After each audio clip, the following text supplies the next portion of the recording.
Hello everyone. आज छठ का दूसरा दिन है, यानी कि आज खरना है। और कल जो है ना नहा खा थी, तो उसकी भी वीडियो मैंने आप सभी के साथ शेयर की थी। तो आज मैं आप सभी के साथ खरना का व्लॉग शेयर कर रही हूँ। तो वीडियो में बने रहिएगा फ्रेंड्स, वीडियो को बिल्कुल भी स्किप नहीं करना है।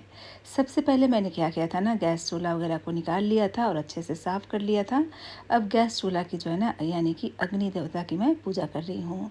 सबसे पहले हम प्रसाद बनाने से पहले अग्नि देवता की पूजा करते हैं। तो इस तरीके से चंदन टीका फूल वगैरह लगा के हम अग्नि देवता का पूजा करते हैं, ताकि कोई भी गलती सही हो तो अग्नि देवता हमें क्षमा करे। मेरे यहाँ मैं ऐसे ही पूजा करती हूँ, सबके यहाँ जो है ना अलग अलग तरीके से पूजा होती है। तो अलग अलग तरीका हो सकता है फ्रेंड्स। आपके यहाँ आप कैसे पूजा करते हैं ज़रूर से मुझे कमेंट बॉक्स में लिख के बताइएगा। तो यहाँ पे मैंने अगरबत्ती जला ली थी और अगरबत्ती से हम अग्नि देवता की पूजा कर लेंगे। तो यहाँ पे मैं अग्नि देवता की पूजा कर रही थी। उसके बाद जो है ना हम आगे के प्रोसेस में जाएंगे, यानी कि प्रसाद बनाने के प्रोसेस में जाऊंगी। हमारे यहाँ खरना में गुड़ वाली खीर बनती है, साथ ही रोटी बनती है।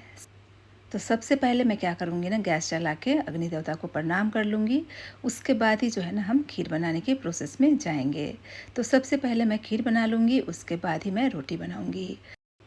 तो चलिए, मैंने अग्नि देवता को अच्छे से प्रणाम कर लिया था। अब कोई भी गलती सही होना तो अग्नि देवता देख लेंगे, यानी कि अग्नि देवता हमें क्षमा कर देंगे। उसके बाद ही मैंने दूध का बर्तन गैस पे टिका दिया था। अब इसे हम अच्छे से मिक्स करते हुए जो है ना दूध को उबाल लेंगे, ताकि दूध नीचे में लगे नहीं। और यहाँ पे मैंने चावल को भी थोड़ा सा भिगो लिया था और अच्छे से इसे मैं वॉश कर लूँगी। तो यहाँ पे किचन में जाके मैंने बहुत अच्छे से चावल को वॉश कर लिया है। और ये खरना का जो प्रसाद है ना फ्रेंड्स, इसे मैं अलग से ही बनाती हूँ, यानी कि पूजा के बर्तन में ही मैं इन सभी प्रसाद को तैयार करती हूँ। तो यहाँ पे चावल को मैंने अच्छे से धो लिया था और दूध के अंदर भी मैंने चावल को डाल दिया है। और गुड़ को जो है ना मैं यहाँ पे थोड़ा सा पानी लेके मेल्ट कर रही हूँ, क्योंकि आज जो है ना हमारे यहाँ गुड़ वाली ही खीर बनती है। मुझे लगता है सभी के यहाँ जो है ना गुड़ वाली ही खीर बनती है। गुड़ को मैंने थोड़ा सा मेल्ट कर लिया था, साथ ही मैंने कटोरी में साठी का चावल भी भिगो के रख दिया था। अब थोड़ी देर इसे हम पका लेंगे, उसके बाद साठी का चावल भी इसी में डाल देंगे। व्रत वाली खीर में जो है ना साठी का चावल डलता है। साठी का चावल आप सभी, यानी कि बहुत लोग जो है ना नहीं समझते होंगे, लेकिन जिनके घर में छठ होता है ना वो ज़रूर से जानते हैं। साठी का चावल ज़रूर से डालना होता है। साठी के चावल को भी मैंने खीर के अंदर, यानी कि दूध के अंदर डाल दिया था। साथ ही मैंने आटा को भी लगा लिया है। अब खीर जो है ना पकने में बस थोड़ी देर ही बाकी है। उसके बाद हम क्या करेंगे ना, रोटी बना लेंगे। ये देखिए, खीर बहुत अच्छे से पक चुकी थी। खीर को मैंने क्या किया ना, गैस से उतार के नीचे रख लिया है, क्योंकि इसमें मुझे गुड़ वाला पानी मिक्स करना है। कभी कभी क्या होता है ना, दूध में अगर दूध ज़्यादा गर्म हो, यानी कि खीर ज़्यादा गर्म हो, तो गुड़ डालने से जो है ना फट जाती है। इसीलिए मैं क्या करती हूँ, थोड़ा सा इसे ठंडा कर लेती हूँ, उसके बाद ही इस मिश्रण को खीर में डालती हूँ। और मिक्स करने के बाद इसे फिर से मैं गैस पे टिका दूँगी और थोड़ी देर इसे पका लूँगी। ये देखिए, खीर बहुत अच्छे से बन के तैयार हो चुका है। बहुत ही बढ़िया सा प्रसाद बन के तैयार हो गया है छठी मैया के लिए। तो यहाँ पे खीर बन के तैयार हो गया है। अब मैं क्या करूँगी ना, रोटी बना लूँगी। तो यहाँ पे मैंने रोटी भी बना लिया था। दोनों काम ही बहुत ही आसानी से हो जाता है, और जो लोग छठ करते हैं ना वही इस प्रसाद को बनाते हैं। और आज मुझे छठ करते हुए चौथा साल हो गया, यानी कि 4 साल से मैं छठ कर रही हूँ। तो यहाँ पे रोटी भी मेरी बन चुकी है। अब चलिए भोग लगाने के प्रोसेस में चलते हैं। सभी रोटी को मैंने बना के तैयार कर लिया था, यानी कि प्रसाद वाली रोटी को बना के तैयार कर लिया था। आपके यहाँ इस खीर को और रोटी को कैसे तैयार किया जाता है ज़रूर से मुझे कमेंट बॉक्स में लिख के बताइएगा। सभी के यहाँ जो है ना अलग अलग तरीके से इसे तैयार किया जाता है। खीर में बहुत ही बढ़िया सा कंसिस्टेंसी आ चुका था। जैसे जैसे ये ठंडा होगा वैसे वैसे जो है ना कंसिस्टेंसी अच्छा हो जाएगा, यानी कि थिक हो जाएगा। अब मैं भोग लगाने के प्रोसेस में जा रही थी, यानी कि मैंने यहाँ पे केला का पत्ता ले लिया है, साथ ही मैंने 5 दिया ले लिया है। हमारे यहाँ इसे केला के पत्ते में भोग लगता है। आपके यहाँ कैसे भोग लगाया जाता है ज़रूर से मुझे बताइएगा। अब यहाँ पे मेरी माँ थोड़ी सी मेरी हेल्प कर रही थी, वो बता रही थी मुझे क्या क्या करना है। केला में वो बता रही थी कि केला को भी चंदन लगा दो, तो केला को भी मैंने चंदन लगा दिया है। तो एक एक पीस केला भी यहाँ पे हम चढ़ाएंगे। छठी मैया को केला, सेव, फल वगैरह चढ़ा सकते हैं, साथ ही मूली तो ज़रूर से होना चाहिए। और खीर और रोटी तो मेन प्रसाद ही है। रोटी में भी हम चंदन लगा देंगे। सभी में हम चंदन लगाने के बाद ही छठी मैया को प्रसाद अर्पण करते हैं। तो इसी तरीके से हमारे यहाँ नियम है, तो इसी तरीके से मैं कर रही हूँ। अलग अलग जगह में अलग अलग तरीके का नियम होता है, तो जो भी नियम आप करते हैं ना उसी नियम से आप कीजिएगा। ये मेरे यहाँ जो है ना ऐसा ही नियम है, तो मैं इसी नियम को फॉलो करती हूँ। साथ ही साइड में मैंने गौ माता के लिए भी भोग लगा दिया था। गौ माता को भी हम भोग लगाते हैं, छठी मैया के साथ साथ हम गौ माता को भी भोग लगाते हैं। ये देखिए, छठ का जो पर्व है ना फ्रेंड्स, वो बहुत ही बड़ा पर्व होता है, इसीलिए इसका नियम भी बहुत ही कठिन होता है।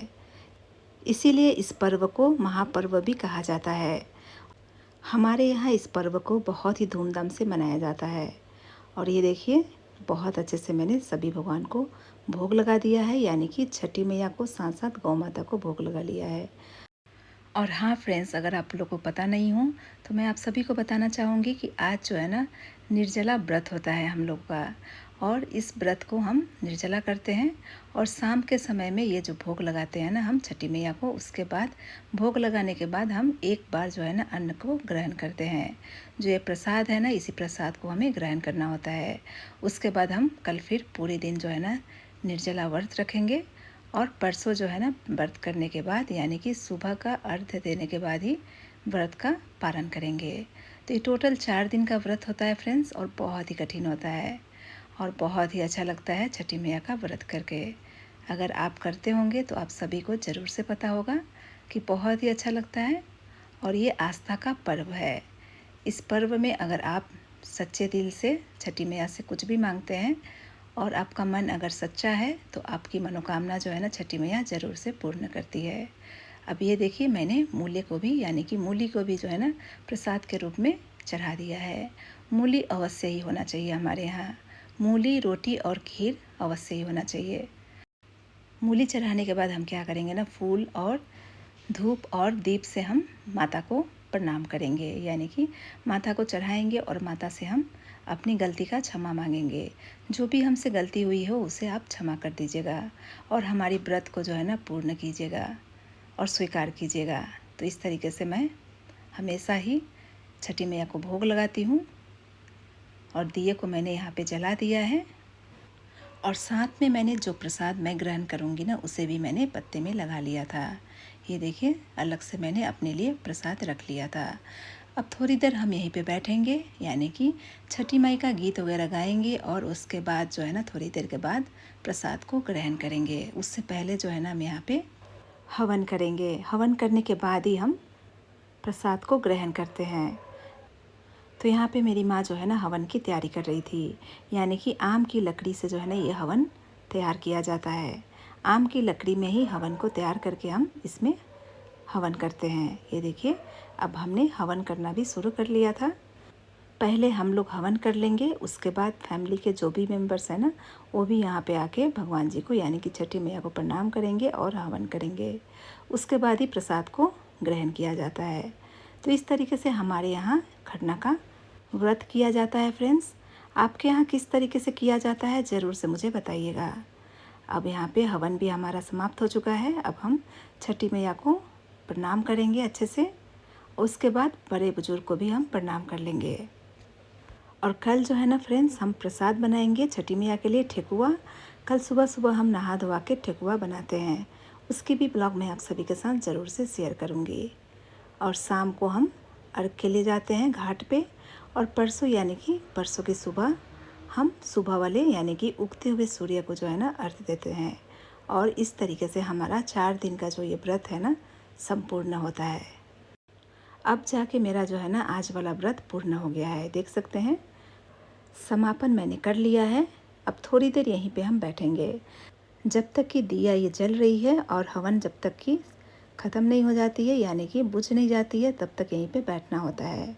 उसके बाद ही आप प्रसाद को ग्रहण करेंगे। अब मैंने क्या किया था ना, सभी भगवान को, यानी कि छठी मैया को तो पहले ही मैंने प्रणाम कर लिया था। अब मैं बाकी के भगवान को भी प्रणाम कर लेती हूँ, यानी कि जो भी मंदिर में मेरे भगवान जी हैं ना, उन्हें मैं प्रणाम कर रही हूँ। सभी भगवान को हम आज याद करते हैं और पूजा अर्चना करते हैं। देवी देवताओं की पूजा करने के बाद, प्रणाम करने के बाद मैंने माँ को प्रणाम कर लिया था। अब जो है ना मेरा व्रत पूर्ण हो गया है। आज वाला जो खरना वाला व्रत है वो पूर्ण हो गया है और कल वाली व्रत अभी बाकी है।